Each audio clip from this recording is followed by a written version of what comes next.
Bonjour, bonsoir, comment allez-vous? Vous allez très bien, j'espère que tout le monde se porte très bien.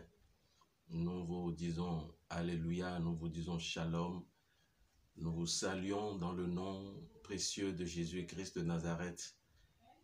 Et ce matin, nous voulons introduire un sujet qui parle de la persévérance. La persévérance. Et après, nous allons introduire un film sur la persévérance. Ça va vous aider. Et vous qui êtes découragés, vous qui êtes vraiment découragés ces derniers temps, parce que il y a les problèmes, il y a les persécutions, il y a des difficultés qui ne vous permettent pas du tout d'aller de l'avant. Et ce film, on va vous encourager. Et d'abord, je vais lire quelques références bibliques pour vous montrer que dans le Seigneur Jésus-Christ de Nazareth, il n'y a pas de découragement. Parce que notre objectif, le but principal pour lequel nous nous sommes donnés à Jésus-Christ, c'est le royaume des cieux. C'est le royaume des cieux. Et nous devons faire tout possible pour y aller dans le royaume des cieux. Nous devons faire tout possible. Nous devons faire tout possible, mon frère, ma soeur. Ne te décourage pas parce que tu t'es converti à Christ et les gens de ton entourage, les gens de l'église, tes frères et sœurs en Christ dans ton église locale, là où tu adores le Seigneur, ils te persécutent.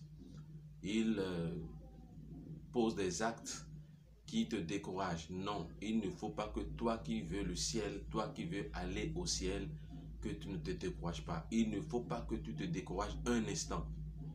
Le découragement n'est pas pour celui qui veut aller au ciel. Le découragement n'est pas pour celui-là qui cherche le royaume des cieux.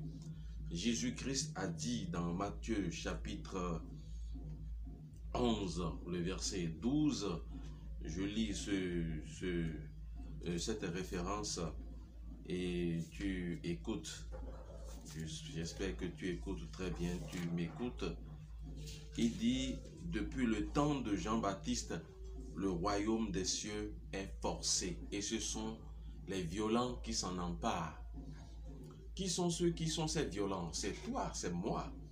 Ces violents, c'est des gens qui sont persévérants, des gens qui sont endurants, des gens qui ne se découragent pas du tout, même s'il y a des persécutions autour d'eux, même s'il y a des problèmes, des difficultés qui sont sur leur passage, ils ne se découragent pas parce que leur objectif, leur vision, c'est d'aller dans le royaume des cieux là-bas. Et il faut faire tout possible pour rentrer dans ce royaume, mon frère. C'est ce qui est important. C'est ce qui est vraiment important pour tout un chacun de nous qui avons confessé Jésus-Christ. C'est important pour nous. Nous ne devons pas nous décourager parce que on nous persécute dans les églises, on nous persécute à la maison, on nous persécute au bureau, on nous persécute dans nos lieux de vente. Non, nous ne devons pas nous décourager. Au contraire, nous devons faire pression sur nous-mêmes. Nous devons faire pression vraiment sur nous-mêmes pour pouvoir entrer dans le royaume des cieux. Jésus-Christ s'est sacrifié pour nous. Il s'est sacrifié, c'est sa vie, son sacrifice qui nous sauve. Il dit, depuis le temps de Jean-Baptiste, le royaume des cieux est forcé et ce sont les violents qui s'en emparent. Pourquoi pas depuis le temps d'Élie? Pourquoi pas depuis le temps de Noé? Pourquoi pas depuis le temps d'Abraham? Alors, et que c'est à partir du moment où Jean-Baptiste est venu que le royaume des cieux est forcé. Parce que Jésus-Christ au temps de Noé n'était pas encore venu.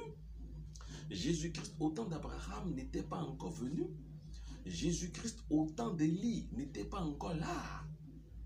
Mais à partir du moment où Dieu, le temps qu'il a fixé est venu, le plan qu'il a tracé s'est accompli, l'heure de ce plan, l'heure de la réalisation de ce plan est venue.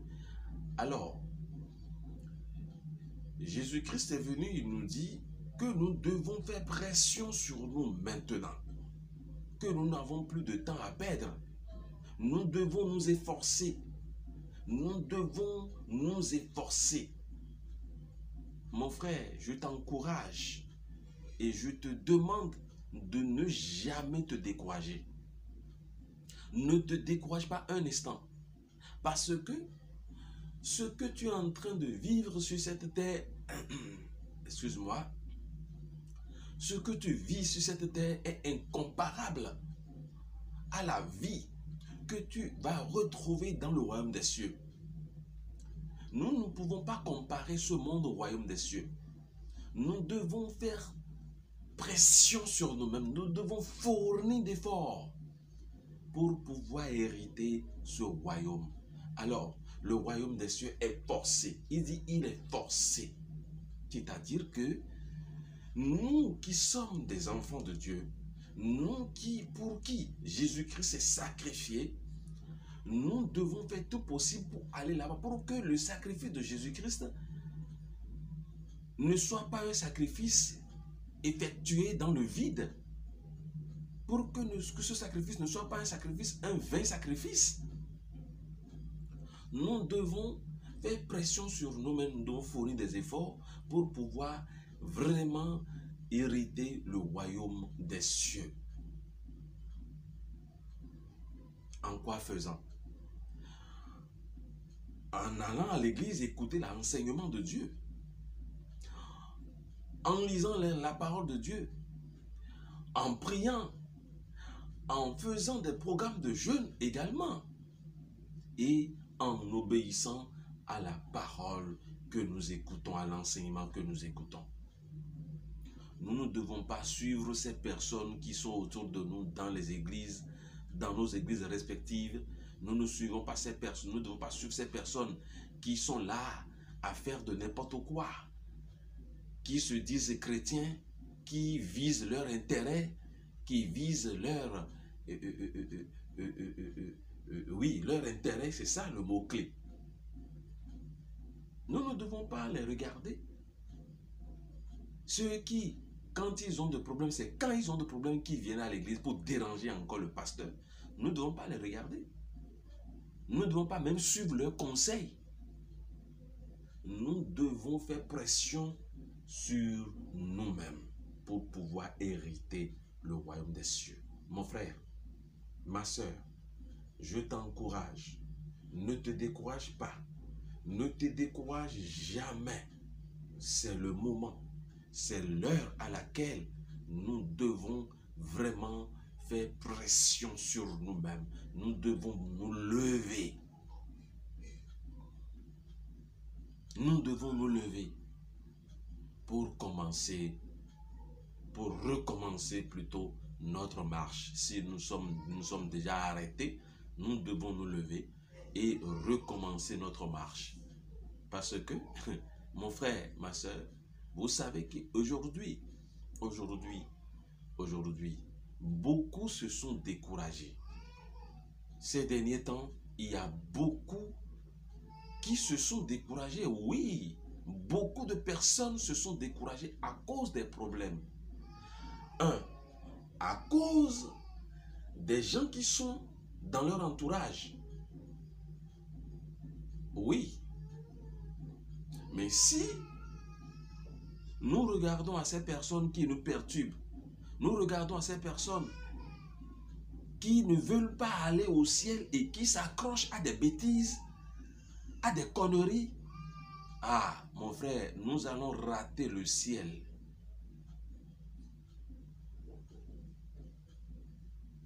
Ce n'est pas l'enseignement de Jésus-Christ qui nous sauve. C'est la vie de Jésus-Christ qui nous sauve. Et nous devons lui montrer notre amour en nous levant,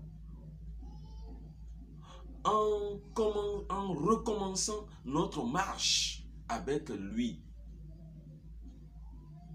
nous ne devons pas nous décourager. Nous ne devons pas nous décourager parce qu'il y a des problèmes, parce qu'il n'y a pas l'argent, parce que nous n'avons pas de nourriture, parce qu'il y a ci, il y a ça, il y a ci, il y a ça. Non, la vie de Jésus-Christ est plus chère que toute autre chose. Donc, mon frère, le royaume des cieux est forcé. Nous allons voir dans ce film quelqu'un qui a pris la décision, de quitter le monde pervers, le monde qui est voué à la destruction, le monde qui est faux. Nous devons prendre la décision de quitter la fausseté. Nous devons prendre la décision de quitter les pratiques de ce monde. Dans le film, c'est ce que ce monsieur a fait d'abord. Je ne vais pas tout dire, je ne vais pas raconter tout le film ici. Vous allez visualiser vous-même. Satan, qui est notre ennemi juré, essaye de nous décourager, oui. Il a fait tout possible pour décourager ce monsieur qui a pris la résolution d'aller dans le royaume des cieux. Il lui a tendu des pièges. Mon frère, la persévérance montre que nous avons réellement la foi en Jésus-Christ. La persévérance montre que nous avons l'endurance en Jésus-Christ. La persévérance dans la foi est un élément capital que nous devons avoir pour pouvoir vraiment continuer notre marche de tous les jours, de tous les temps. Nous ne devons pas nous décourager parce que il y a tel individu, telle personne qui nous décourage, qui nous cogne la tête, qui nous bouscule. Non, nous ne devons pas nous décourager à cause de leurs conneries, de leurs bêtises. C'est toi qui veux aller au ciel. Ce n'est pas lui. Il ne faut pas le regarder comme étant quelqu'un qui veut aller au ciel. Mais il faut te regarder toi-même que c'est toi qui veux aller au ciel. Ce n'est pas Kodjo qui est à côté de toi qui veut aller au ciel. C'est toi qui veux aller au ciel. Donc, il ne faut pas du tout te décourager. Ce monsieur a vraiment pris l'engagement. Il s'est vraiment décidé pour aller au ciel. On ne doit pas se faire ami à n'importe qui dans l'église, hein? Parce que dans le film, vous allez constater que, vous allez voir, après avoir visualisé le film, vous allez voir que, oui, des gens l'ont accompagné, mais ces gens-là ont essayé de le détourner. Oui, oui. Ils ont essayé de le détourner par les orientations qu'ils lui ont proposées. Bon, dans le Seigneur, c'est pour cela d'ailleurs que je dis qu'il ne faut pas suivre les conseils de n'importe qui. Il faut suivre les conseils de l'Écriture, de la parole de Dieu. C'est ça d'ailleurs qui est la chose la plus importante pour nous. Ce n'est pas le conseil de celui-ci, de celui-là, non. Nous devons avoir, même si nous recevons les conseils de quelqu'un, nous devons avoir le discernement véritable pour pouvoir réellement aller de l'avant, pour atterrir dans le royaume des cieux. Mon frère, ma soeur, je ne vais pas tarder. Je ne vais pas vous tenir beaucoup parce que si je rentre dans la parole de Dieu, et je n'aime pas m'arrêter parce que la parole de Dieu, c'est la vérité. Et aujourd'hui, comme il y a un peu partout la parole falsifiée qu'on prêche dans les églises, dans nos entourages, nous devons vraiment mettre notre cœur, nos idées, nos yeux dans la parole de Dieu, l'étudier avec soin. Nous devons l'étudier véritablement. Nous n'allons pas cesser d'écouter les gens, nous devons les écouter, mais nous devons avoir le discernement pour ne pas tomber, pour ne pas recevoir des hérésies, des enseignements bidons que des gens prêchent aujourd'hui dans ces derniers temps. Il y a beaucoup de serviteurs de Satan qui prêchent la parole de Dieu, et si tu ne fais pas attention, tu vas croire qu'ils sont de Dieu. De même, il y a des gens qui viennent dans nos églises locales pour adorer le Seigneur avec nous. Et s'ils ne savent pas faire, nous allons croire qu'ils sont des véritables adorateurs. Donc, mon frère, regarde ce film intitulé « Le voyage du pèlerin ». C'est un très bon film qui encourage, qui demande à l'adorateur, aux enfants de Dieu, aux chrétiens, de redoubler d'efforts pour pouvoir gagner le royaume des cieux. Que le Seigneur vous bénisse, nous bénisse, et que dans le nom de Jésus-Christ de Nazareth, que ce film nous aide, après l'avoir visualisé, que le Saint-Esprit nous donne une bonne compréhension, nous donne une très bonne compréhension de ce qui va se passer dans ce film-là, et que nous prenons acte de la manière dont nous allons nous guider, nous allons marcher sous l'inspiration du Saint-Esprit pour pouvoir gagner le royaume des cieux. Alors, je vous laisse visualiser ce film dans le nom de Jésus-Christ de Nazareth. Amen.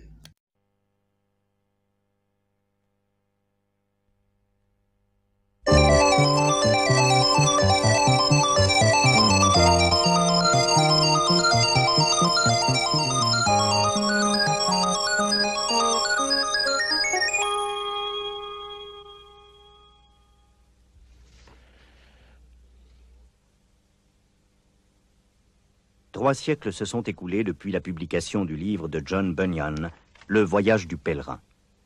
Seconde par son importance de tirage, il est, après la Bible, un des livres les plus lus et les plus influents.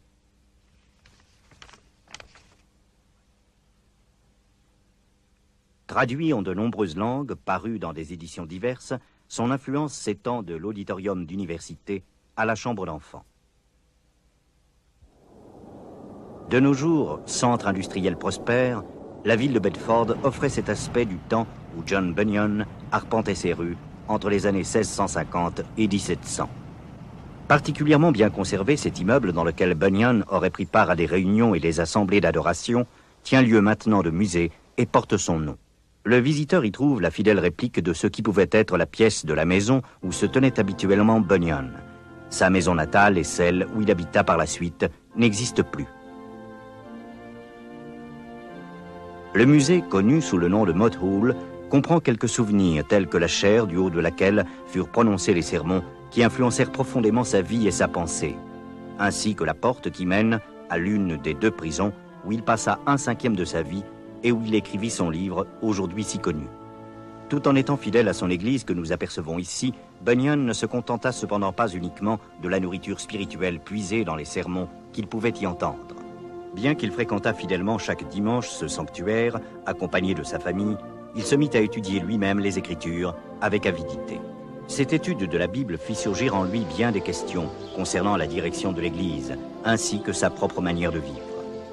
Pendant un temps, par exemple, il fit office de sonneur de cloche et y prit tant de plaisir qu'il en vint à penser être coupable. Il craignait qu'un jour, lorsqu'il pénétrait dans la tour pour sonner la cloche, celle-ci ne s'écrasât sur lui en signe de jugement divin. Elstow, le petit village contigu à Bedford, où Bunyan avait en fait vécu, était alors un centre religieux. Cette vaste abbaye devint en quelque sorte un édifice communautaire tant social que religieux. Bien qu'un des vitraux de l'église commémore l'auteur et son livre, John Bunyan fut en profond désaccord avec son église à la suite de l'étude de la Bible. Bien des tableaux du voyage du pèlerin dépeignent non seulement les luttes personnelles de Bunyan, mais aussi les injustices qu'il constata dans l'église officielle. Comme le témoigne cette plaque commémorative, il paya chèrement son désaccord avec les chefs religieux de son époque. Une petite prison, partie intégrante de l'entrée de Bedford, était située sur ce pont. C'est là que John Bunyan, emprisonné durant un an, commença à écrire « Le voyage du pèlerin ». Aujourd'hui, cet homme est honoré par les descendants de la communauté. Mais de son vivant, il n'en était pas ainsi, car il eut le courage de s'élever contre l'hypocrisie. Bien qu'il ne fût jamais vraiment jugé, il passa plus de 11 ans dans la prison principale de Bedford. Ce fut pendant ces années-là qu'il acheva son livre. John Bunyan est inhumé dans l'un des vieux cimetières célèbres dans l'histoire de Londres. Près de lui repose un autre auteur connu dont on dit qu'il fut fortement influencé par les écrits de Bunyan. Dans un endroit plus modeste du cimetière et ignoré de la plupart des visiteurs, on trouve la tombe de Susan Wesley, la mère des deux frères bien connus, John et Charles Wesley. Une autre personnalité repose ici, Isaac Watts. Profondément influencé par le livre « Le voyage du pèlerin », il écrivit beaucoup de cantiques, précieusement conservés dans l'église chrétienne. Aujourd'hui encore, des érudits essaient de sonder les motivations de l'homme qu'était John Bunyan et d'en saisir la grandeur. Quant à nous, nous allons simplement voir défiler devant nos yeux l'histoire bien connue du voyage du pèlerin.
Salaire, mort, salaire, mort, salaire, salaire, mort, mort.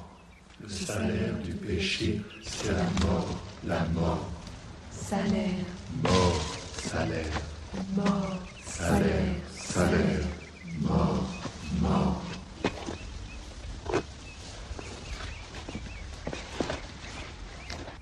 Oh Seigneur, que dois-je faire pour être sauvé? Le salaire du péché, c'est la mort, la mort. Salaire, mort, salaire, mort, salaire, salaire, mort, mort. Le Le salaire du péché, c'est la mort, la mort. L'âme qui pêche doit mourir, doit mourir. Le salaire du péché, c'est la mort. L'âme qui pêche doit mourir, doit mourir. Le salaire du péché, c'est la mort. Mort, mort, mort, mort, mort. Les épaules chargées du pesant fardeau de ses péchés, Pèlerin a quitté la ville de destruction pour se mettre en route vers la cité céleste. Il était prêt à faire face à n'importe quel obstacle qui se présenterait à lui. Serait-ce la mort elle-même?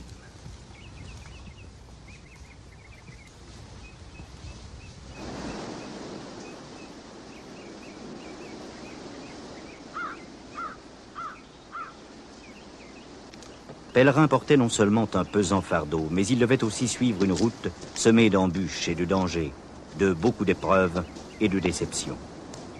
À quoi il convient d'ajouter celui qui est cause de tout cela, son grand ennemi, l'ennemi de son âme.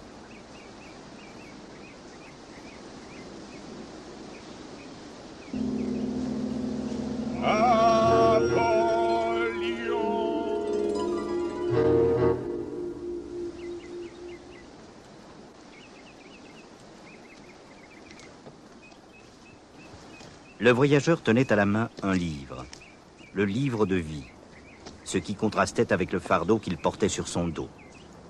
Or, le message même de ce livre l'avait contraint à quitter la cité de destruction.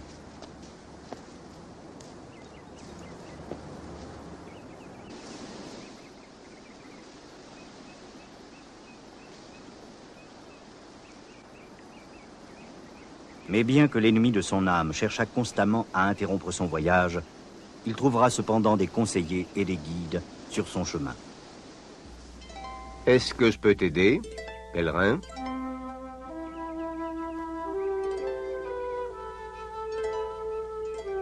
Je t'ai observé. Tu me sembles bien tourmenté. Oui, je suis tourmenté. Ce livre me parle d'un grand jugement qui doit venir du ciel. J'ai voulu avertir ma femme et mes enfants, mes amis et mes voisins, mais ils n'ont rien voulu entendre. Le jugement dont tu me parles, auquel tu crois, tu es sage d'y porter attention. Laisse-moi me présenter. Mon nom est Évangéliste. Évangéliste. Sûrement vous êtes une aide pour moi. Voyez-vous, je ne suis pas prêt pour le jugement. C'est pourquoi je quitte la ville de destruction. Alors, qu'attends-tu? Voyez-vous, je ne sais où aller.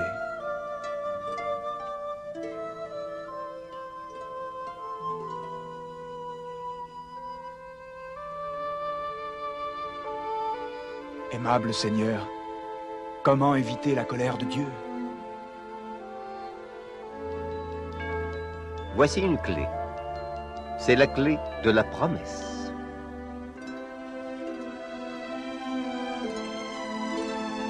Vois-tu cette entrée dans le lointain? Je ne vois rien du tout. Vois-tu cette lueur? Je crois que oui. Bien. Va tout droit dans la direction de cette lumière. Elle te conduira vers une porte. Lorsque tu seras arrivé, frappe à la porte. Et on te dira ce que tu dois faire. Le peuple qui marchait dans les ténèbres. Les ténèbres, les ténèbres. A vu une grande lumière. Une grande lumière. Dans le pays de l'ombre de la mort. Une lumière resplendit. Une lumière resplendit. Une lumière resplendit.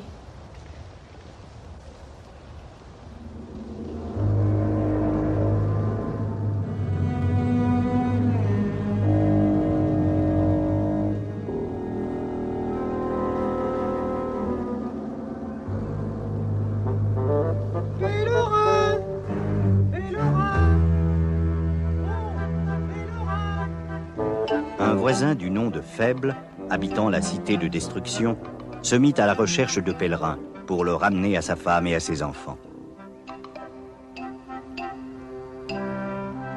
En réalité, Pèlerin n'avait pas quitté sa famille. C'est au contraire sa femme, influencée par les moqueries de leurs voisins, qui refusa de fuir avec son mari la cité condamnée.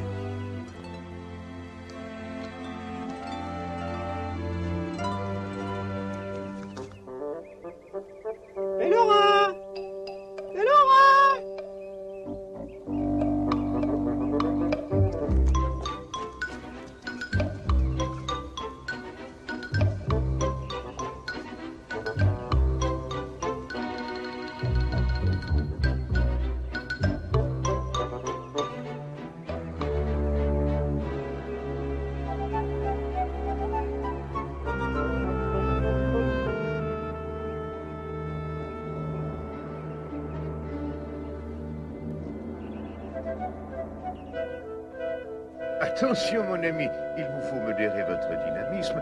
Arrêtez-vous un moment. Qui, moi? Puis-je vous aider, monsieur? Oh, je voudrais tout d'abord me présenter. Mon nom est Obstiné. Mon nom est Faible. Faible? Faible? Oh, c'est ça. Oui, oui, oui. C'est ça. Famille connue, les faibles. Non réputés. Adorable famille. Je suis à la recherche de pèlerins. Pèlerin. Pèlerin. Jamais je n'ai entendu un tel nom. Il s'en est allé. Ce matin, il a laissé sa femme, abandonné ses enfants, tous les siens. Mais je vous en prie, tout ce qu'il faut apprendre. Beaucoup, beaucoup trop de choses étranges arrivent de nos jours. Oui, oui, oui. Beaucoup trop nombreuses. Je voudrais que vous m'aidiez à ramener Pèlerin auprès de sa femme et de ses enfants. Voulez-vous dire lui faire entendre raison? Sans aucun doute, je veux vous aider. Je suis spécialiste dans la manière de traiter cette difficulté. Je sais le faire. Oui, oui, oui.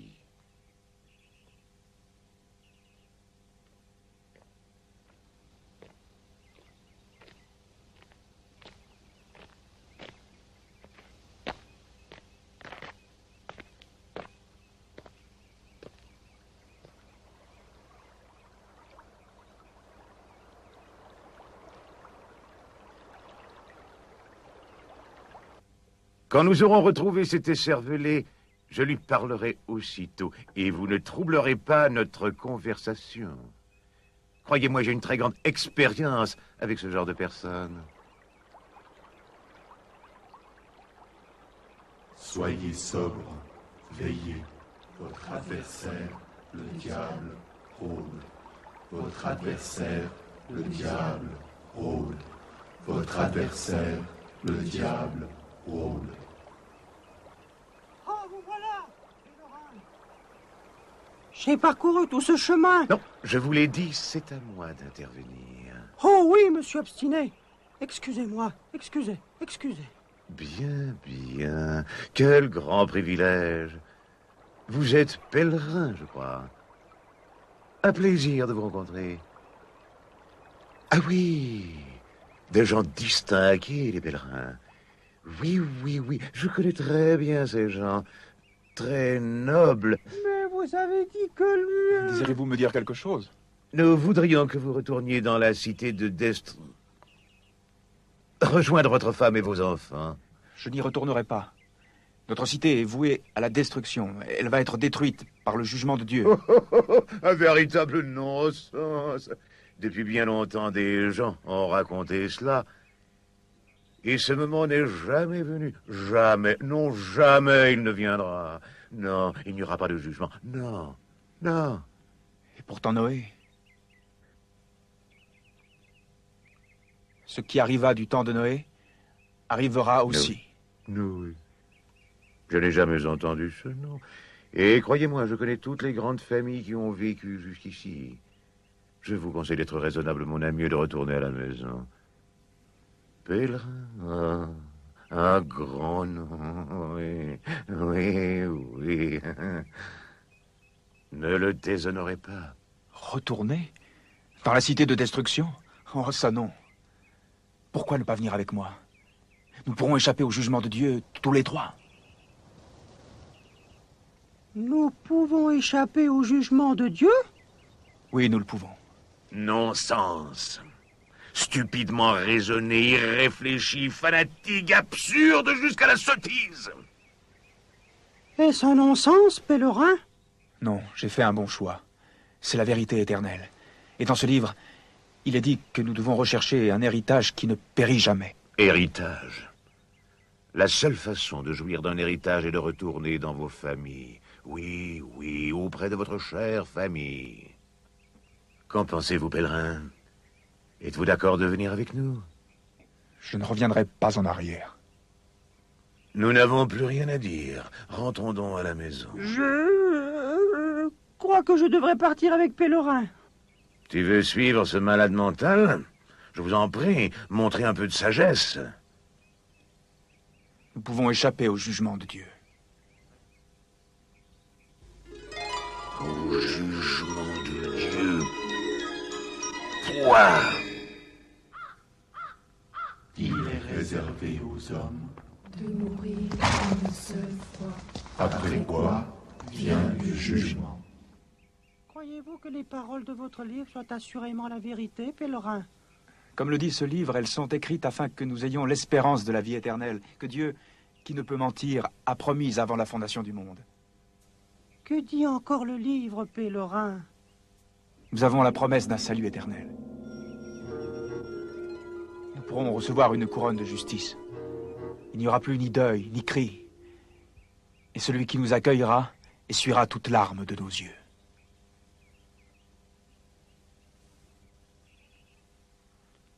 Est-ce qu'on se moquera de nous dans cet endroit?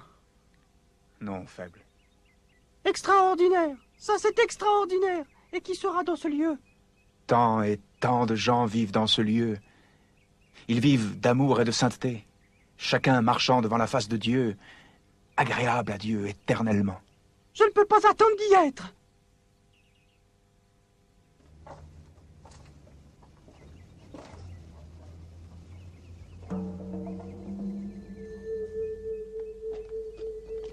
Hey, look.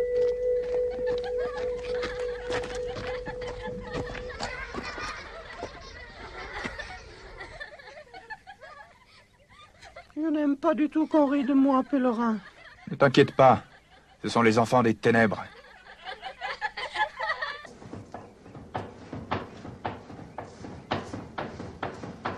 Pèlerin, j'ai faim, également soif.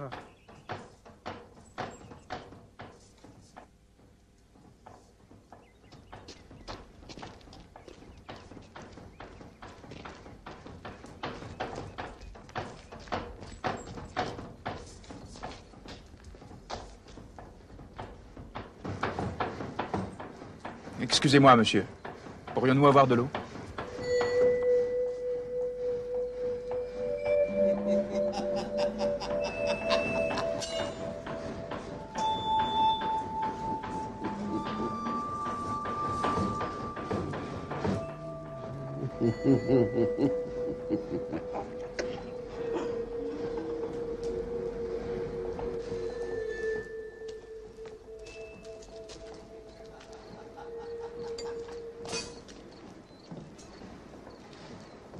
Je m'attendais à ce que le voyage se passe différemment, Pèlerin. Le livre ne promet pas un voyage facile, mais il promet une merveilleuse destination.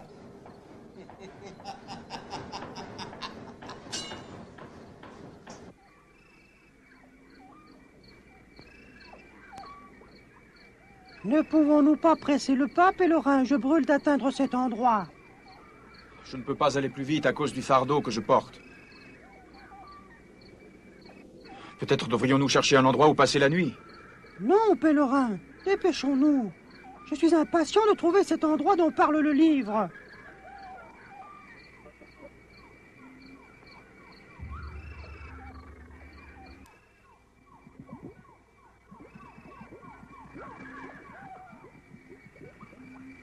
Dans son empressement stupide, Faible en vint à oublier ce danger caché qu'est le bourbier du découragement. Un marécage inique, dans lequel s'est enfoncé plus d'un pèlerin fatigué, devenu la proie des ruses du diable. C'est un chemin étrange que nous parcourons tous deux. Il nous faut veiller sur nos pas dans cette obscurité.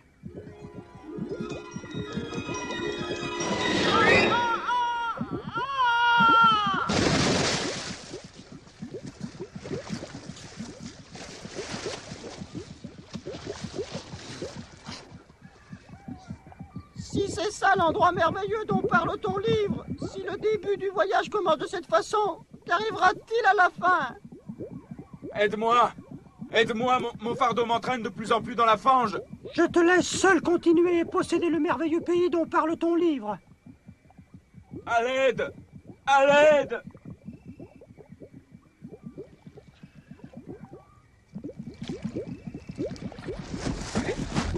Je m'appelle Secours. Tu m'as appelé? Merci. Oh, merci. J'ai rencontré un homme qui m'a dit de prendre ce chemin. Son nom est Évangéliste. Mais tu n'aurais jamais dû marcher seul dans ces ténèbres. Le bourbier du découragement est plein d'écume et de saleté provenant de la méchanceté humaine. Les pécheurs, conscients de leur état de perdition mais remplis de doutes, tombent souvent dans cet endroit. Et vous allez au secours de ces gens? S'ils m'en donnent la possibilité, là où le péché abonde.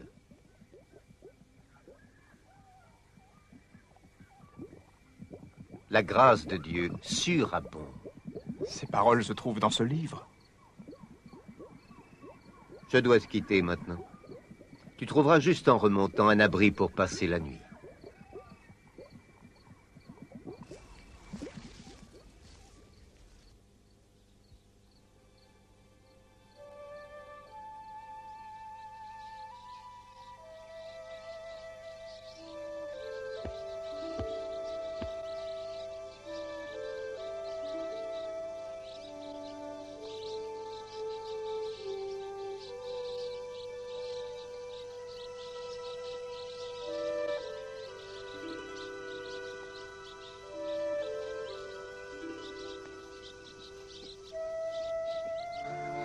Pèlerin poursuivait son chemin tandis que l'ennemi de son âme redoublait d'efforts contre le voyageur.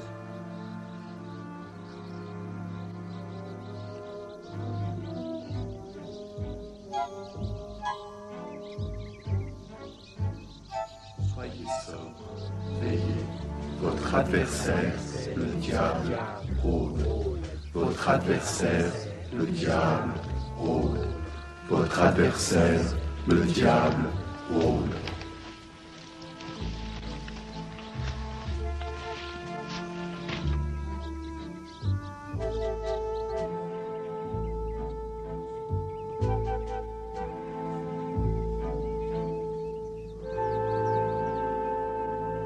Hé, jeune homme, vous êtes affamé. C'est bien ça, vous avez faim. Venez dans ma petite chaumière où on vous préparera un repas. De la bonne nourriture, un succulent repas. Oui, oui, oui. Oh, oh, je suis inexcusable. Mon nom est Sagesse. Sagesse selon le monde. Mon nom est Pèlerin. Pèlerin. Pèlerin. Ah oui, oui, oui, oui. Et ce nom m'est bien familier. Mais bien sûr, bien sûr. Gens très remarquables, les pèlerins. Gens très réputés.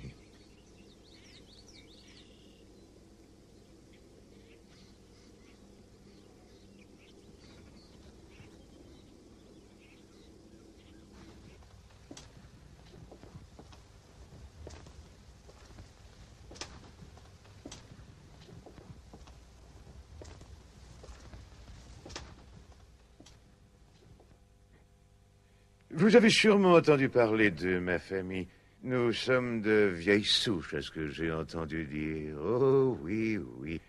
Vous avez la liberté de demander ce que vous voudrez et nous y répondrons. Et autre chose, vous gardez ce ballot sur le dos. Pour quelle raison? Je dois découvrir une porte. Et quand je l'aurai trouvée, on me dira comment venir à bout de ce fardeau. Et qui vous dit que cette porte existe? Une personne que j'ai rencontrée. Son nom est Évangéliste. Évangéliste. Ah! Ils sont tous déraisonnables, oui, c'est ça, pèlerin. Tous des grands ignorants. Suivez les conseils d'Évangéliste et vous rencontrerez toutes sortes de misères sur votre chemin. La faim, le péril, la nudité, l'épée et... Vous a-t-il parlé aussi de la croix? Son chemin. Inconscience, pure folie. Mais le fardeau que je porte est si lourd que je le ferai avec joie, quitte à affronter toutes les difficultés dont vous avez parlé. Même s'il faut souffrir. Je préfère être délivré de ce fardeau. D'où vient donc ce fardeau si pesant? Je m'en étonne. C'est en lisant ce livre.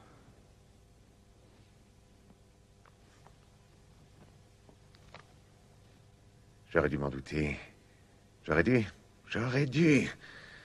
Un jour, vous m'appellerez votre plus grand ami. Ainsi, ce livre dans mon feu. Je veux m'en aller. Attendez, attendez, on vient vous servir. Je vous prie, veuillez servir.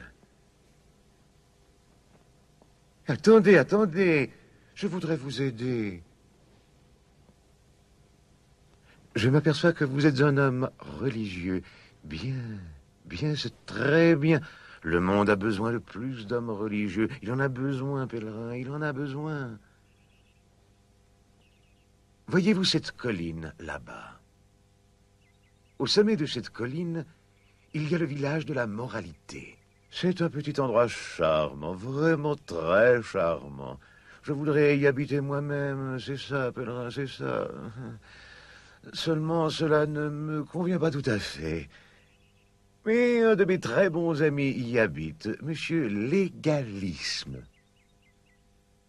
C'est la première maison au sommet de la colline. Monsieur Légalisme vous montrera comment vous pouvez vous débarrasser de votre si lourd fardeau. Oui, oui.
Pèlerin, que fais-tu ici? Pourquoi t'es-tu déjà détourné du chemin? J'ai rencontré un homme qui m'a dit comment je pourrais me débarrasser du fardeau que je porte. Mais tu as lu les paroles de ce livre. Ces paroles sont vivantes et efficaces, et plus tranchantes qu'une épée à 2 tranchants. Comment échapperons-nous si nous négligeons un si grand salut? J'ai péché. J'ai péché. Ne sois pas incrédule, pèlerin, comme ceux qui empruntent les chemins larges qui mènent à la destruction. Souviens-toi, le juste vivra par la foi. Sagesse selon le monde a essayé de faire peser une condamnation éternelle sur toi. Tout d'abord, il a essayé de te détourner de celui qui est le chemin, la vérité et la vie. Ensuite, il a essayé de te faire considérer la croix comme un scandale. La prédication de la croix est folie pour ceux qui périssent. Mais pour ceux qui fuiront la destruction, pèlerin, la prédication de la croix est la puissance de Dieu pour le salut. Y a-t-il de l'espoir pour moi? Est-ce que je peux encore trouver la porte dont vous m'avez parlé? Oui, pèlerin. Tu peux maintenant encore trouver le chemin. Tu peux échapper au feu du jugement. Et il peut en être ainsi pour quiconque prend garde au message du livre.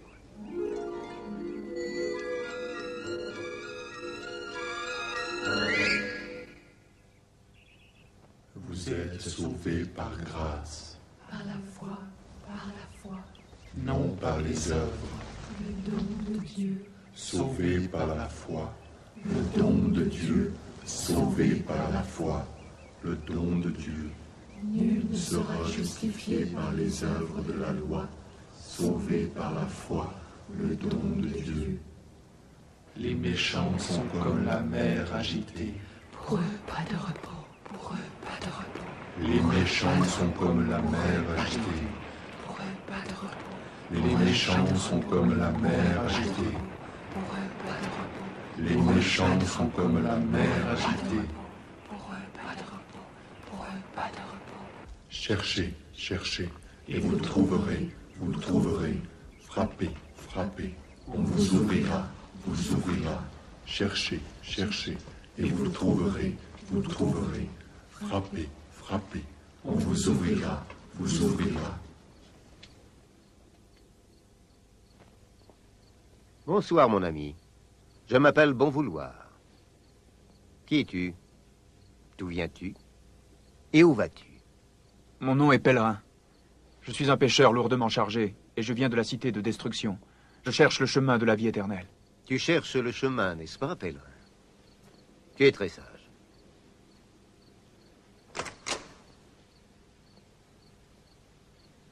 Viens, je veux te le montrer.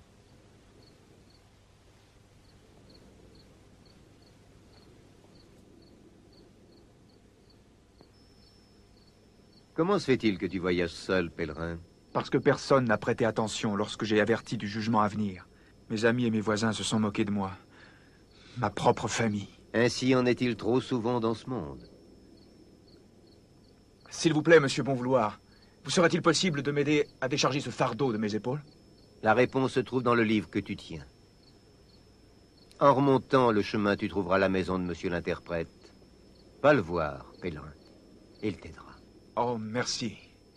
Merci. Large est le chemin Qui mène à la perdition, étroit est le chemin qui mène à la vie, large est le chemin à la perdition, perdition, étroit est le chemin à la vie, large est le chemin à la perdition, perdition, étroit est le chemin à la vie, la vie.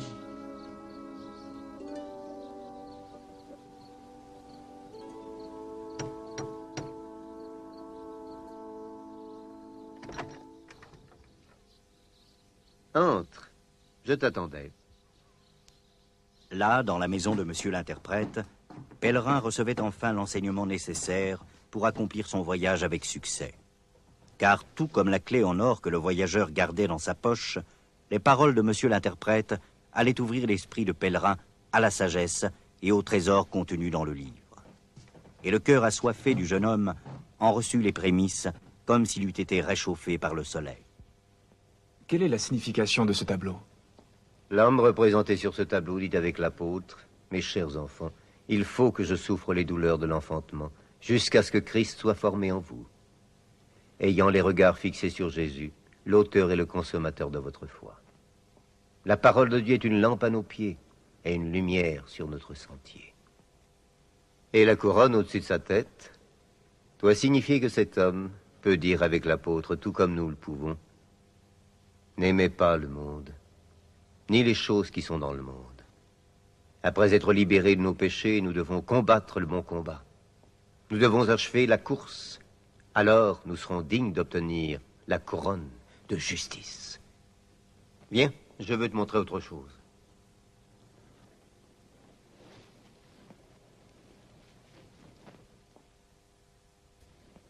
Tu t'interroges quant au fardeau que tu portes. C'est ce que je fais, monsieur l'interprète. Soyez-en sûr.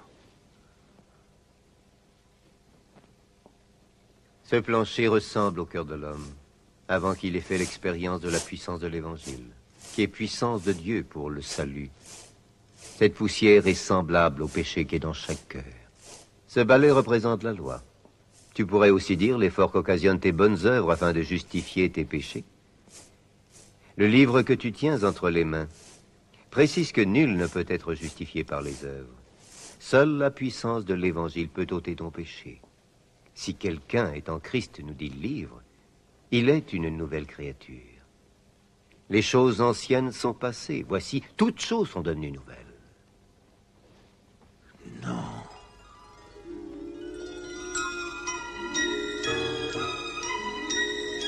Non. Non.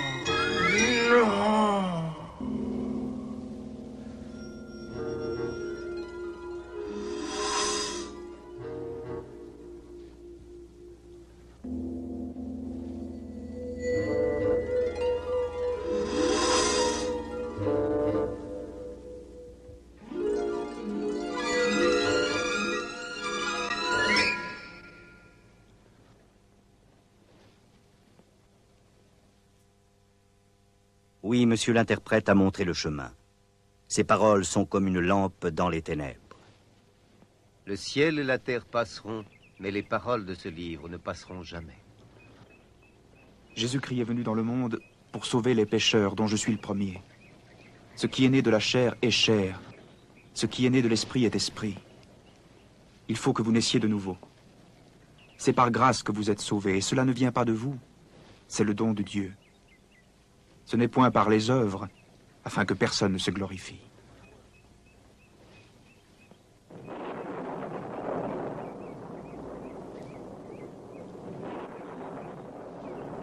Car vous connaissez la grâce de notre Seigneur Jésus-Christ, qui de riche qu'il était, pour vous s'est fait pauvre, afin que toi, pèlerin, tu sois enrichi par sa pauvreté.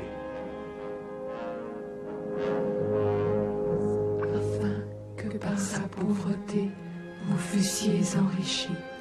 Afin que par sa pauvreté, vous fussiez enrichis. Afin que par sa pauvreté, vous fussiez enrichis.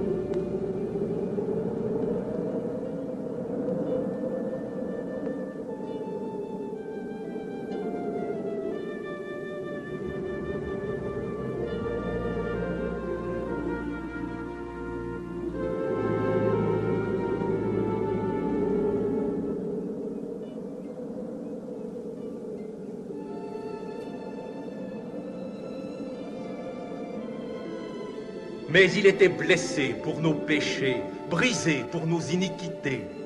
Le châtiment qui nous donne la paix est tombé sur lui. Et c'est par ses meurtrissures que nous sommes guéris. Père, pardonne-leur. Pardonne-moi. Tout est achevé.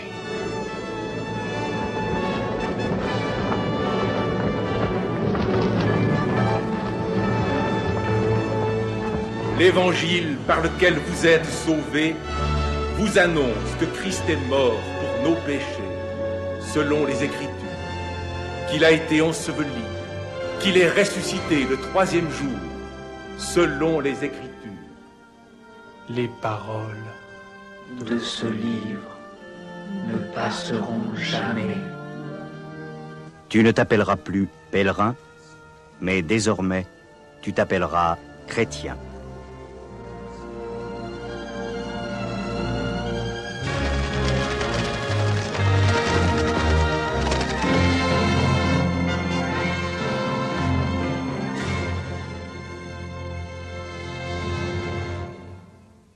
Il n'y a donc maintenant aucune condamnation pour ceux qui sont en Jésus-Christ. La loi de l'Esprit de vie en Jésus-Christ nous a franchis du péché et de la mort. N'étant plus pèlerin mais chrétien, le voyageur poursuit avec assurance le chemin qui le mène vers la cité céleste. Hello, mon ami et frère. Puis-je venir avec toi? Mon nom est fidèle. Je vais aussi sur le chemin.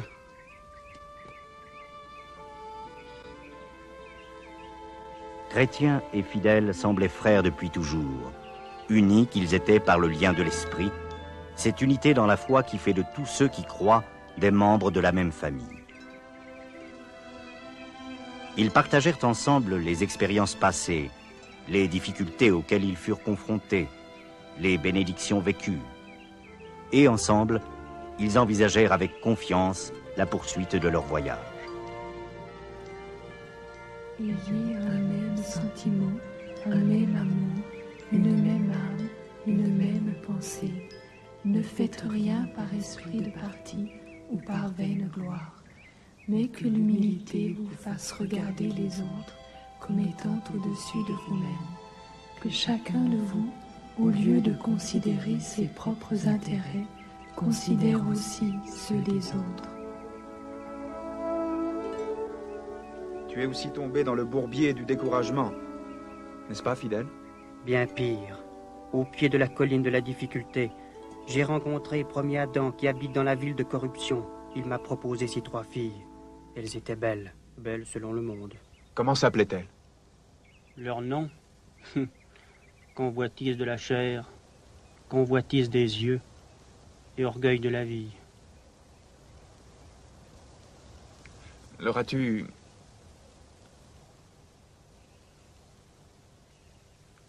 résisté, fidèle? Par la grâce de Dieu, j'ai pu le faire.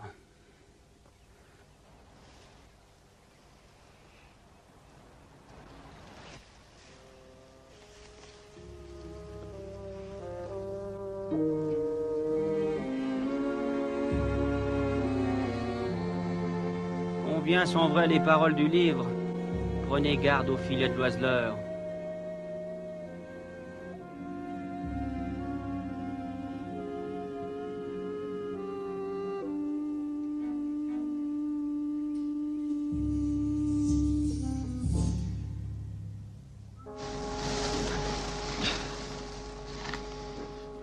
N'as-tu pas cité les paroles du livre « Prenez garde au filet de l'oiseleur » ?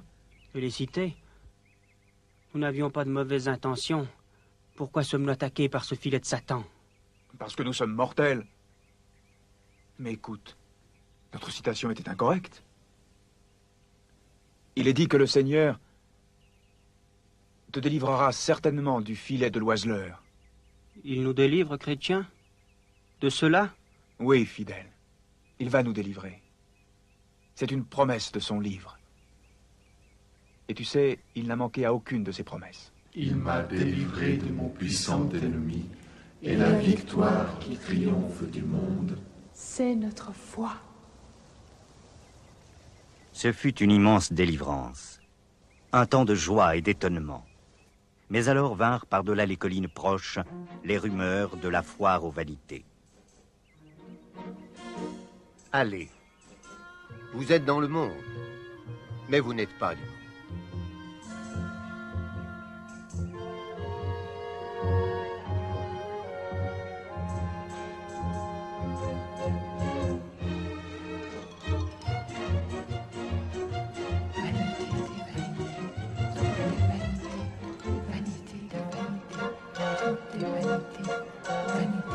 Il est un mal grave que j'ai vu sous le soleil, et il est fréquent parmi les hommes.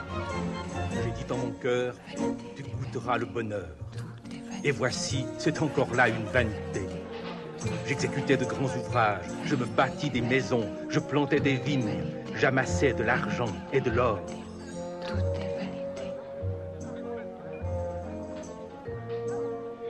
Foire aux vanités. Monde de superficialité et d'immoralité, où les gens se complaisent dans des situations douteuses et honteuses.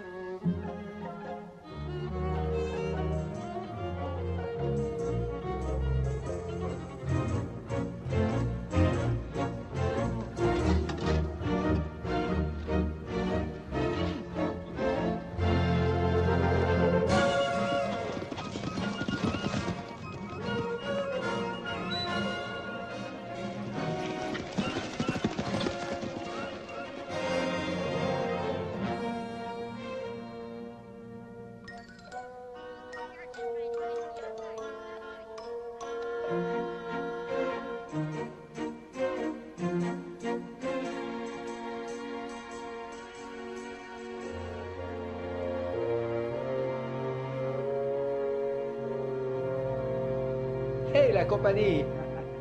Venez voir!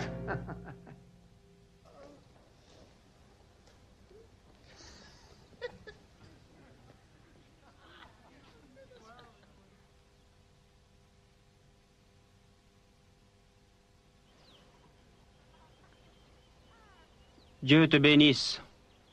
Dieu te bénisse. Dieu te bénisse. Dieu te bénisse.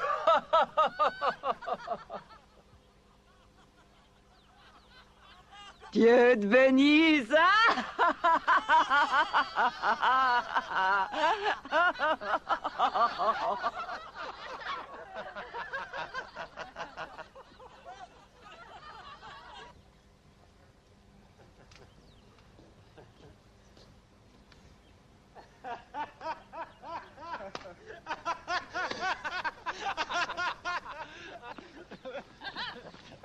Que devons-nous faire, chrétiens?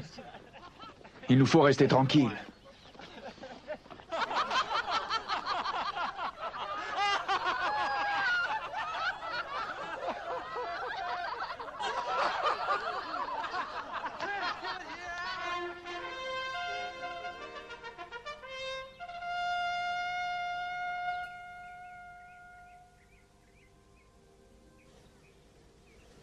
Le prince!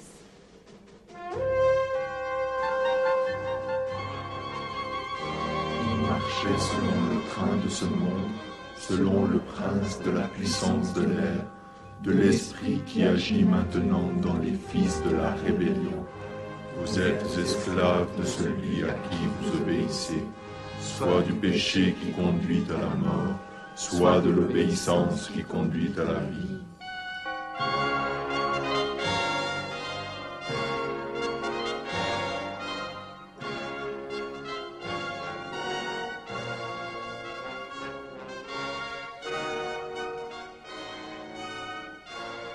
Dans la foire aux vanités, en dépit de toutes les iniquités et du libertinage qu'on y trouvait, vivait un jeune homme appelé plein d'espoir.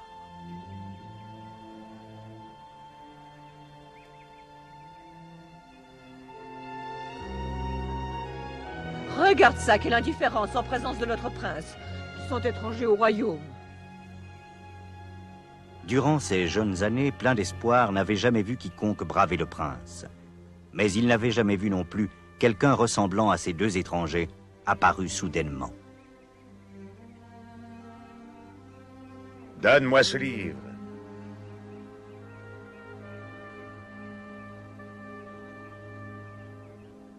Ce livre vous ordonne-t-il de ne jamais vous courber devant moi? Attrape-le! Il l'ordonne, sire. Devons-nous brûler ce livre? Oui. Oui, oui, oui. Ou devons-nous brûler ces hommes?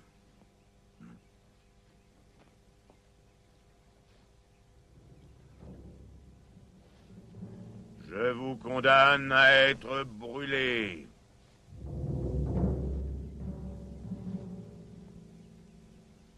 Alors que la clameur de la foule réclamant le bûcher pour les deux pèlerins était reprise au loin par l'écho, un feu étrange embrasa le cœur de plein d'espoir, un feu et un désir ardent, et le courage de chercher à découvrir s'il pouvait réellement exister un meilleur chemin.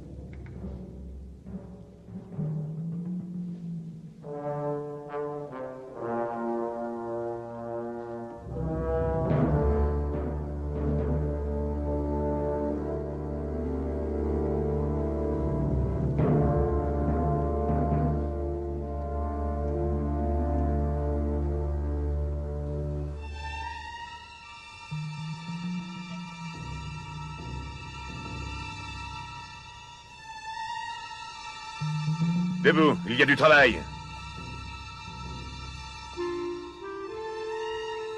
Amenez le premier des deux.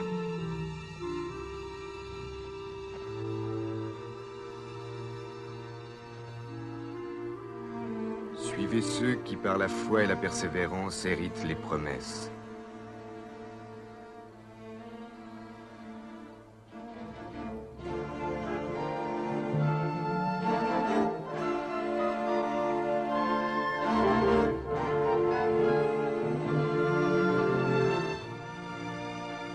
En vérité, je vous le dis, celui qui écoute mes paroles et qui croit à celui qui m'a envoyé, a la vie éternelle et ne vient point en jugement.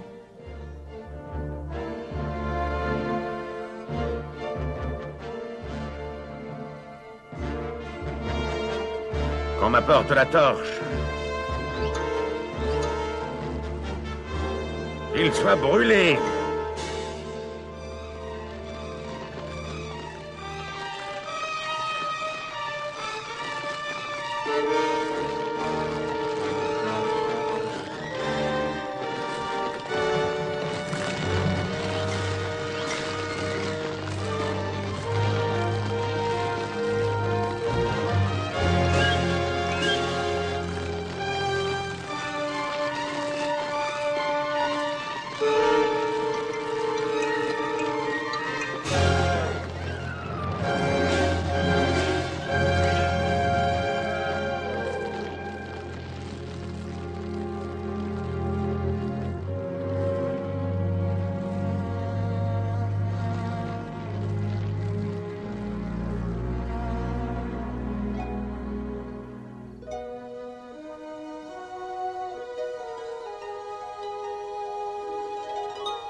ton nom est plein d'espoir. Ce nom te va bien. Depuis bien des années, je vis dans le désespoir. Mais maintenant, grâce à ton livre, j'ai l'espérance de la vie éternelle.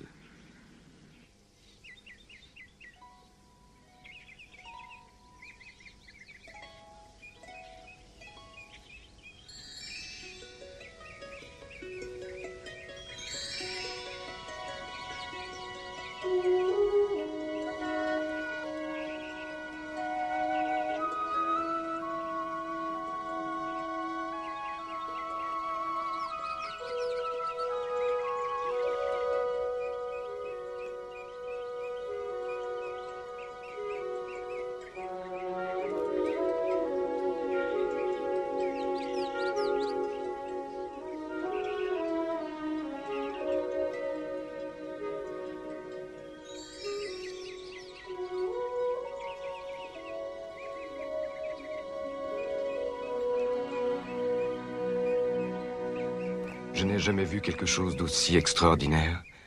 Je crois que l'ennemi de notre âme est très loin d'ici. Non seulement l'ennemi n'était pas loin, mais en arrivant au sentier appelé Prairie, alors qu'il cherchait à suivre le bon chemin, plein d'espoir prit celui de beauté pour vérité. Arrête. Regarde comme ce chemin est agréable. Suis-moi, chrétien.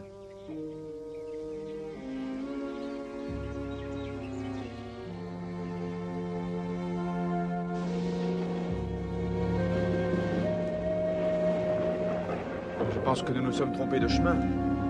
As-tu vu l'orage qui s'annonce? Nous sommes toujours sur le mauvais chemin, plein d'espoir.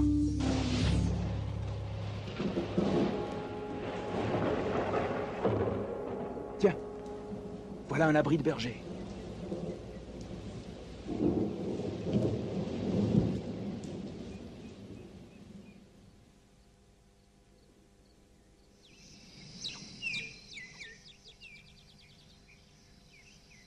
Regarde, chrétien, un château dans lequel nous pourrons passer la nuit.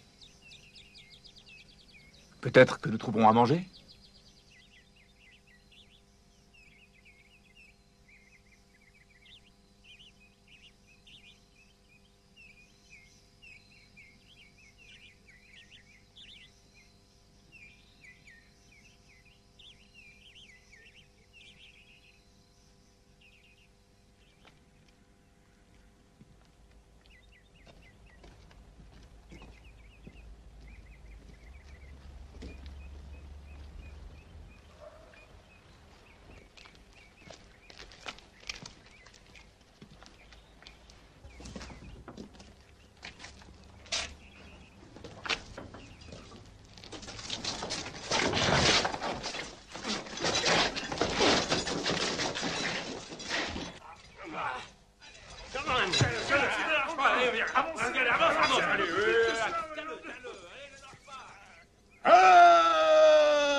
Soyez les bienvenus dans le château du doute.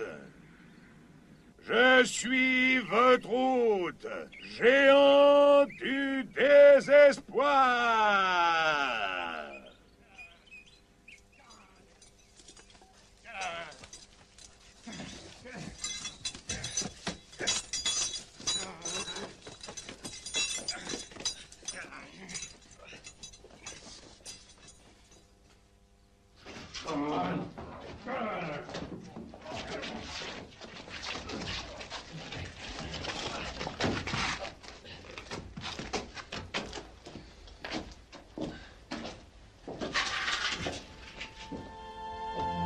Comment est-ce possible? Deux voyageurs tellement résolus à rechercher la cité céleste. Que va-t-il nous arriver? Devrons-nous subir ce sort? Que votre cœur ne se trouble pas. Croyez en Dieu. Croyez aussi en moi. Vous connaîtrez la vérité. La vérité, la vérité. La vérité vous affranchira. Vous affranchira, vous affranchira. La clé. La clé de la promesse. Toutes les portes peuvent être ouvertes. vous affranchira, vous affranchira. Vous connaîtrez la vérité. La vérité, la vérité. La vérité vous affranchira. Vous affranchira, vous affranchira.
Le sentier prairie est un chemin agréable, mais c'était le mauvais chemin. Si Chrétien et plein d'espoir avaient poursuivi le bon chemin quelques pas de plus, l'épreuve du château du doute leur aurait été épargnée. Ils auraient pu pénétrer beaucoup plus tôt dans ce beau pays qui annonçait l'issue prochaine de leur voyage.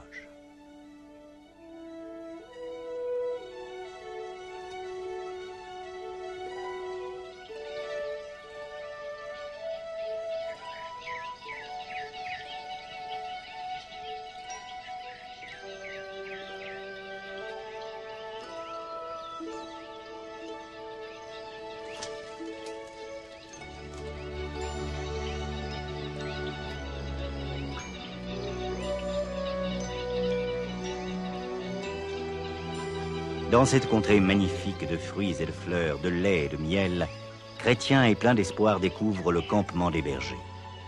Mais c'était plus que des bergers, bien plus. C'étaient des gardiens et des guides, de vrais amis et de vrais frères.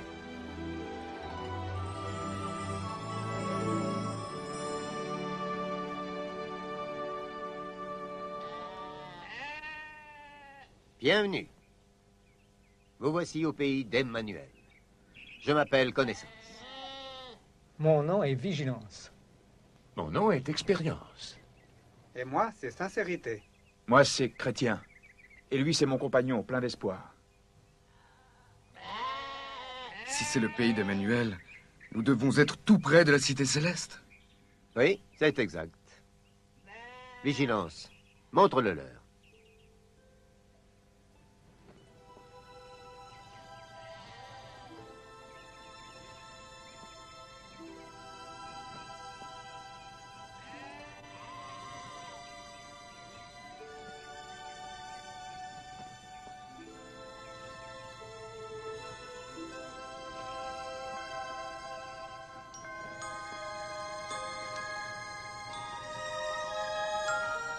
Regarde, plein d'espoir.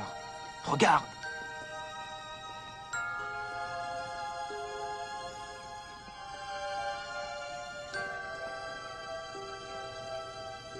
Viens, Chrétien, il nous faut continuer.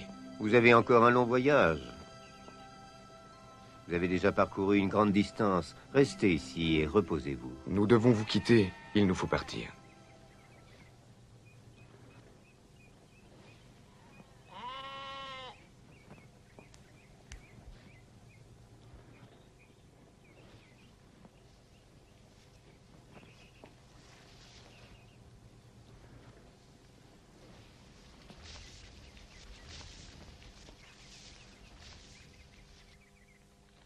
Alors Jésus fut emmené par l'Esprit dans le désert pour être tenté par le diable. Tu vois bien, même notre Seigneur fut aussi tenté par le grand tentateur.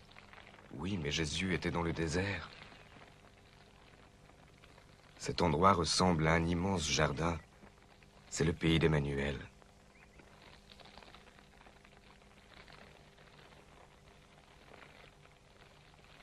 Si quelqu'un pénètre dans cet endroit, il n'a plus à craindre Satan.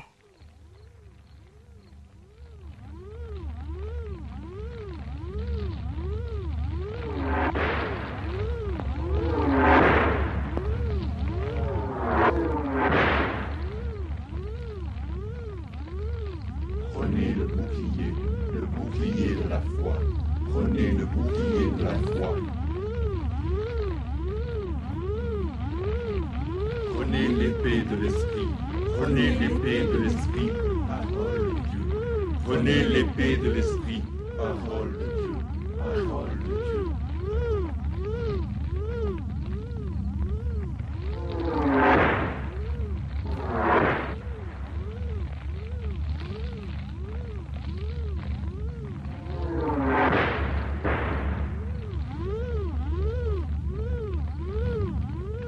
Rendez grâce à Dieu.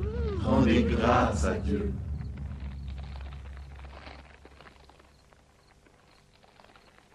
Ce n'est pas votre combat. Ainsi que l'avait lu Chrétien plusieurs fois dans le livre, le combat appartient au Seigneur, et si le combat est au Seigneur, la victoire lui revient aussi. Ainsi en fut-il au terme de leur voyage. L'heure vint pour Chrétien et plein d'espoir d'entrer dans la cité céleste.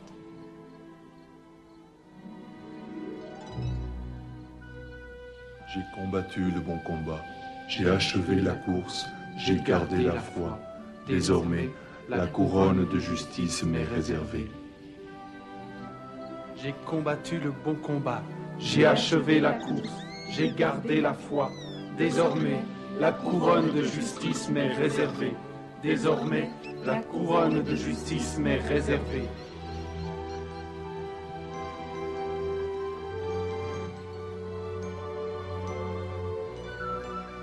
Le ciel et la terre passeront, mais mes paroles ne passeront jamais.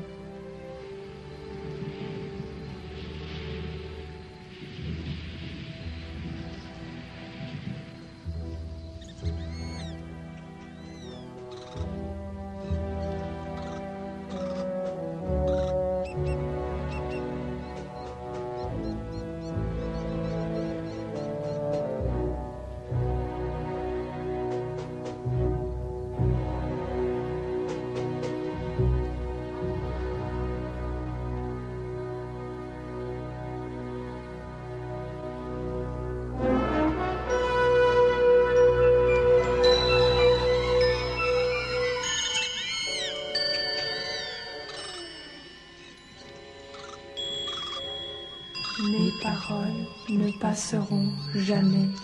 Mes paroles ne passeront jamais.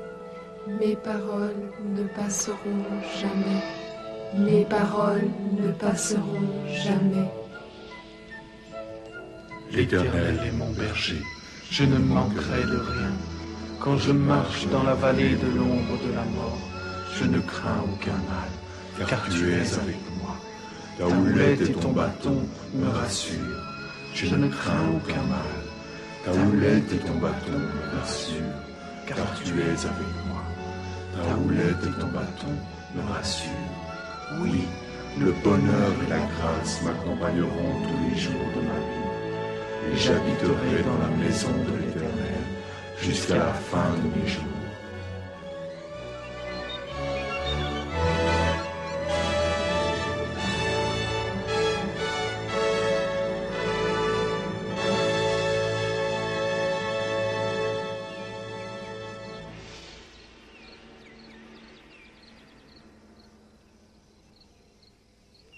Je les ai perdus.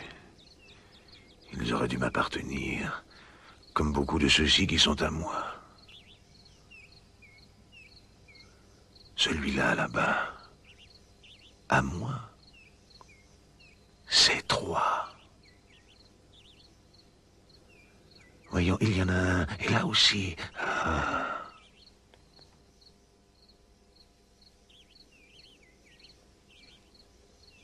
Maintenant, il est temps d'en chercher d'autres, des vulnérables. Ceux qu'il espère attirer à lui, et les ayant attirés à lui, les garder pour lui.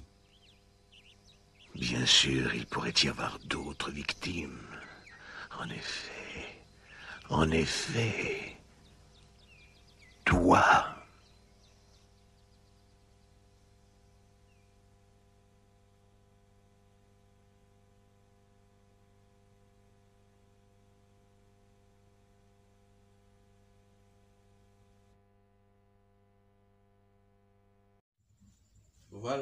Voilà, vraiment, notre film est très instructif, hein.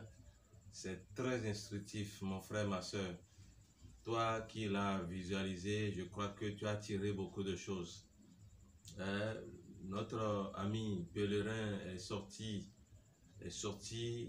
du monde, est sorti de ce monde qui est pour la destruction. Et il est sorti catégoriquement, il a pris la décision de quitter le monde. Et cela nous enseigne tout simplement que nous aussi aujourd'hui, en tant que chrétiens, nous devons quitter le monde, nous devons quitter les activités du monde telles que les péchés, l'adultère, la fornication, le vol. Nous devons quitter ces genres de choses. Vous savez déjà que le péché, c'est la transgression de la parole de Dieu. Et ce que la Bible interdit, ce que la parole de Dieu interdit, quand quelqu'un viole ça, c'est qu'il a péché. Pèlerin, il a pris la décision de sortir. Et nous avons vu également que il y avait l'un de ses proches qui s'appelle Faible. Lui aussi, il s'est mis à sa recherche juste pour pouvoir le détourner, pour pouvoir lui dire de rentrer, de retourner, de recommencer la vie dans laquelle ils étaient, voyez-vous. Et Satan aussi qui est d'abord celui-là qui ne veut pas que nous allions au ciel, qui ne veut pas du tout nous voir adorer le Seigneur Jésus-Christ, lui aussi, avec sa complicité à Faible, ils se sont entendus pour pouvoir détourner Pèlerin, pour pouvoir arrêter la marche du pèlerin. Pèlerin, c'est ce que la Bible nous dit dans Pierre. Pierre dit que nous sommes des voyageurs pèlerins. Nous ne sommes pas pour ce monde, nous sommes pour le royaume des cieux. Et si nous sommes des enfants de Dieu, nous devons savoir cela. Nous devons comprendre que nous sommes pour le royaume des cieux. Pèlerin s'est décidé à rentrer chez lui, à rentrer dans son pays, dans le royaume des cieux. Et nous aussi, nous nous sommes décidés, je pense bien que nous nous sommes décidés. Et je crois à cela. Toi aussi qui as visualisé ce film, je sais que tu t'es décidé pour le royaume des cieux. Et si tu ne t'étais pas encore décidé, alors il faut que tu te décides aujourd'hui. Parce que tu as vu que Pèlerin s'est décidé, il sait que le monde sera détruit. Et la Bible nous dit que ce monde dans lequel nous sommes sera détruit par le feu. Tout sera embrasé par le feu, la flamme. Une grande flamme qui va embraser le monde entier. Alors, qu'est-ce que tu attends?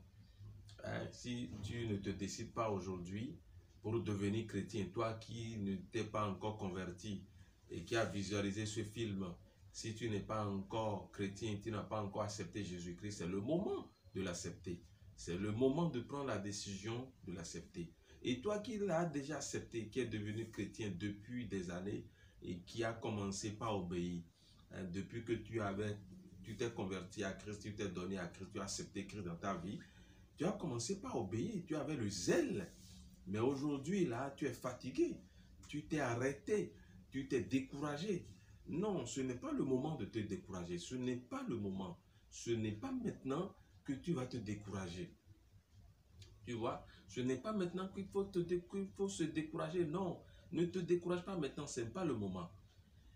Le moment dans lequel nous sommes est très très dangereux. Nous savons que les temps sont mauvais. Et il y a de la difficulté, il y a des pressions autour de nous.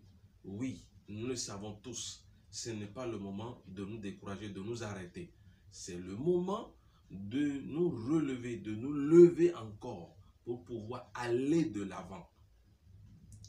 Alléluia. Pour pouvoir aller de l'avant. Donc, ce film nous a beaucoup enseigné, nous a beaucoup parlé. Je crois que tu as expérimenté ça au moins. Quand tu t'étais converti, tu avais accepté Jésus-Christ. Il y avait les membres de ta famille qui ont commencé par te persécuter. Nous avons tous pris par là. Nous avons expérimenté cela. Nous avons été persécutés par les membres de nos familles. Il y a nos papas qui se sont opposés quand nous avons commencé par aller dans une église évangélique, nous avons commencé par prier dans ces lieux d'adoration-là. Et nos mamans aussi, nos oncles, ils se sont opposés à ça. Il y a les persécutions. Et il y a les persécutions pour certains dans leur service, dans leur lieu de vente, un peu partout. Et même dans l'église, au sein de l'église, il y a aussi les persécutions. Parce que tous ceux qui sont dans l'église, qui adorent le Seigneur que nous, ne sont pas venus pour adorer le Seigneur. Voyez-vous, ils ne sont pas animés de même esprit que nous tous. Il y a des persécutions. Et je crois qu'il y a beaucoup qui sont déjà, qui se sont déjà découragés, qui ont arrêté leur marche avec le Seigneur, qui ont arrêté catégoriquement la marche chrétienne, et ils ont rebroussé chemin, ils se sont régressés, et ils ne veulent plus continuer aujourd'hui. Je t'encourage, toi qui es dans cet état, je t'encourage à encore prendre la décision pour pouvoir reprendre ta marche. Il faut reprendre ta marche. Il faut continuer ta marche maintenant. Parce que nous sommes à la fin des temps. Et il faut que chaque chrétien vraiment se lève. Chaque chrétien se réveille de son sommeil pour pouvoir gagner le royaume des cieux. Pèlerin, il s'est décidé. Tu as vu dans le film tout ce qui lui était arrivé. Tout ce qui lui est arrivé, tout ce qu'il a enduré. Tu as vu toi-même de tes propres yeux. Mais il s'est décidé catégoriquement. Il a pris la décision.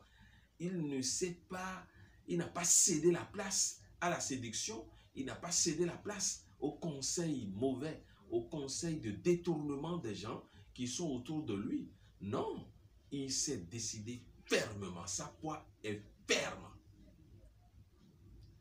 Alors, mon frère, il ne faut pas que tu te décourages.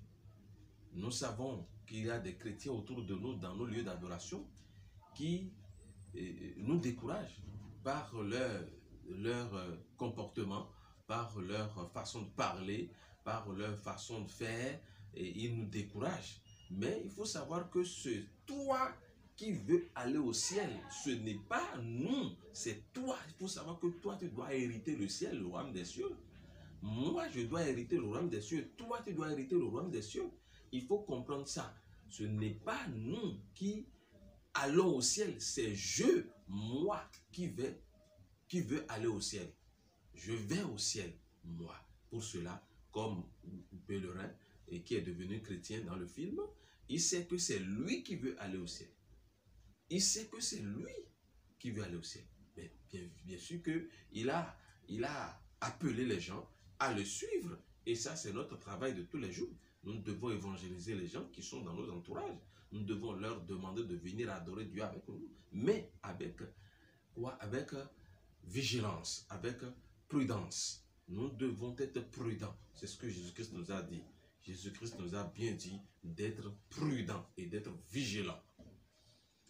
Alors, nous avons vu que Satan, qui est cet ange déchu, invisible, qu'on ne voit pas, et il est toujours à la recherche des chrétiens, des véritables chrétiens, pour pouvoir les faire échouer, pour pouvoir les détourner, les épingler, les persécuter à outrance pour qu'ils puissent renoncer à Jésus-Christ.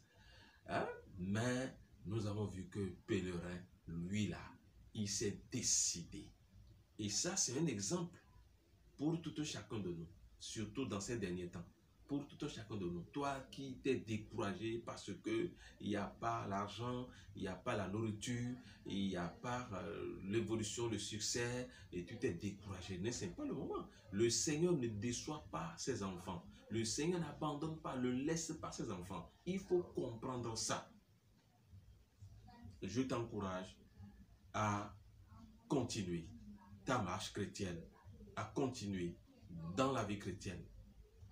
Et je voudrais m'adresser aussi à nous tous, ceux qui parmi nous se voient déjà connaisseurs et qui se sont arrêtés parce qu'ils se disent « j'ai la connaissance de la parole de Dieu ». Ils ne prient plus, ils ne vont plus à l'église, ils restent chez eux pour adorer le Seigneur. Ils sont dans des erreurs. Ça, c'est une erreur grave. Vous avez vu que pèlerin est plein d'espoir. On rencontrait un groupe de 4 personnes Et il y a quelqu'un qui s'était présenté comme connaissance. Il y a un autre qui a dit, qui s'appelle vigilance, expérience et puis sincérité. Et c'est des trucs, c'est des mots, des noms qui sont significatifs. Voyez-vous, il y a des gens qui se disent, j'ai trop d'expérience pour cela. Ils s'arrêtent, ils ne veulent plus aller de l'avant. Ils se disent connaisseurs, ils ne veulent plus aller de l'avant. Je connais déjà la parole de Dieu, ils ne veulent plus aller de l'avant. Hein? Je suis sincère avec mon Dieu et c'est fini, moi j'irai au ciel. Non, ce n'est pas ça. Et ils se sont stationnés là. Ils sont stationnés là. Ils ne veulent plus continuer, ils ne veulent plus aller de l'avant. Mais chrétiens et puis plein d'espoir, on dit non, non, non, nous n'allons pas nous reposer, hein. Nous allons continuer. Malgré que nous avons la connaissance, malgré que nous avons la sincérité, malgré que nous avons l'expérience, les expériences, nous devons toujours continuer. Nous devons continuer et continuer toujours. Parce que la marche chrétienne, ce n'est pas une marche qui doit s'arrêter au beau milieu du chemin. Non. Non. Je te prie, toi qui t'es déjà découragé, qui t'es arrêté, et qui ne va plus à l'église, toi qui ne vas plus écouter l'enseignement, toi qui dis que tu connais déjà et qui ne veux plus aller à l'église, je te conseille de reprendre ce zèle que tu avais auparavant, au début. Je te conseille de reprendre ce zèle-là pour le Seigneur. C'est un temps que nous vivons, c'est un dernier temps. Nous vivons un dernier temps dans lequel nous voyons beaucoup de personnes qui se sont déjà découragées. Beaucoup se sont découragés. Ils se sont découragés déjà. Ils ne vont plus à l'église. Les églises, ceux qui étaient auparavant des chrétiens zélés, aujourd'hui sont devenus des chrétiens qui se sont refroidis. Des chrétiens qui n'ont plus ce zèle aujourd'hui. Voyez-vous. Donc, ce film-là nous a beaucoup instruit, nous a beaucoup parlé. Hein? Bon, nous ne pouvons pas dire tout ici.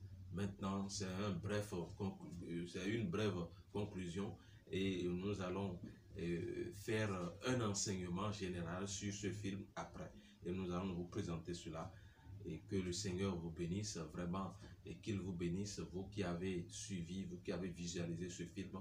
Que le Seigneur vous aide. Je peux même vous dire de télécharger le film et si vous avez les moyens, vous pouvez le mettre sur CD et le visualiser de temps en temps dans votre chambre, dans votre maison, pour pouvoir tirer des instructions dans ce film, pour pouvoir vraiment prendre des points qui sont essentiels hein, pour pouvoir aller de l'avant. Réveillez-vous de vos sommeils, réveillez-vous. Ne vous arrêtez pas. Continuez toujours votre marche. Que le Saint-Esprit vous aide. Dans le nom puissant de Jésus-Christ de Nazareth, je sais qu'aujourd'hui, il y a la parole falsifiée. Il y a la parole falsifiée. Et c'est ça qui fait que ça, c'est aussi un autre point qui a découragé beaucoup de personnes aujourd'hui. Les prédications falsifiées qui donnent la fatigue spirituelle, qui donnent le découragement. Hein, parce que quand on vous dit que vous allez acheter la voiture, des terrains, que vous n'arrivez pas à le faire, vous allez dire, ah, vraiment j'ai été à l'église, j'ai prié beaucoup, le Seigneur m'a dit qu'il va me bénir, mais il ne m'a pas béni.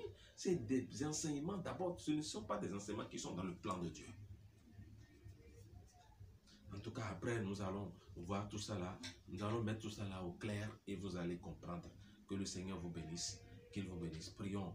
Dans le nom puissant de Jésus-Christ de Nazareth, Seigneur, nous vous disons merci pour ce film qui nous a réveillés. Et je crois qu'il réveille encore ceux qui ont visualisé et qui ont donné la compréhension à ceux-là de pouvoir se relever, de pouvoir encore reprendre leur marche, ceux qui se sont découragés. Je te remercie parce que tu les as instruits. Je te remercie parce que Saint-Esprit, tu les as déjà réveillés. Je te remercie parce que tu as commencé un travail dans leur vie. Maintenant, que ton nom soit béni. Ce que tu commences, tu l'achèves. Et je te demande de les fortifier, de leur donner de nouvelles forces dans le nom puissant de Jésus-Christ de Nazareth. Que le Saint-Esprit vous assiste dans le nom puissant de Jésus-Christ de Nazareth. Amen. Continuez à visualiser nos vidéos. Continuez à aider les frères et sœurs qui ne se sont pas encore abonnés à la chaîne. Il faut les aider à s'abonner à la chaîne pour pouvoir nous suivre et écouter les enseignements. Et je crois que ça vous fera du bien. Que le Seigneur vous bénisse. Au nom de Jésus-Christ de Nazareth. Amen.